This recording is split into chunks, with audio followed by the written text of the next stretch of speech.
Hey gang, Fred Hall Direct Edition is having a contest. He wants to know what we consider to be the greatest villain. This villain is a vicious, vile dick. You're very lucky if you don't have one of his books. His first appearance isn't worth much. In fact, the value goes down for any of his books. The greatest supervillain is the little effer who tears out the last page of a comic book story. I have a few books ruined by this monster. I presume it's one kid.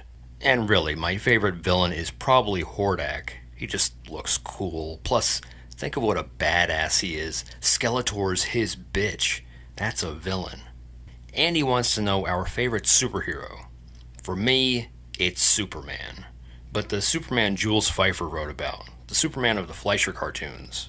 Some may say the simplistic Superman, but I say the eloquent Superman. Or possibly my favorite hero is Spiderman. I've said both in previous contests. He also wants to know how we started collecting. Well, sir, when I was a lad, I was hungry for comedy, and infrequent Wayne and Schuster TV specials and reruns of Golden Girls wasn't cutting it. Luckily, I found Mad in the grocery store, and another kid who was losing interest in Mad gave me his Mad collection, and he was into comics, and he infected me with his enthusiasm for comics. Unfortunately, there weren't really any comic books around to feed my newfound enthusiasm. There was a spinner rack that was always a quarter full at a store where my family would get ice cream when visiting the beach. At the time, we were within walking distance of a beach, and yet we would drive to this other beach just to get the ice cream.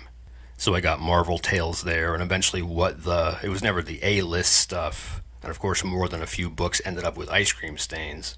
On day trips or vacations, I eventually got hold of Amazing Spider-Man, New Mutants, and since we were on vacation, we'd be eating at McDonald's or the Big Boy, and my Amazing Spider-Man 316 got a plastic glass of orange juice dumped on it. I treated them like crap. And a local bookstore eventually got a pretty healthy spinner rack, and I started getting XMen there. But then my interest shifted to Looney Tunes VHS, and every non-Mad directed penny I had went towards those. But then I realized that my comic books were worth cash money. Or would have been if I hadn't spilled foodstuffs all over them, and I was back in for good. He also wants us to shout out some YouTubers, preferably under $100. I will shout out Tim Morant, who hasn't been making very many videos, but he's a busy man, so I understand.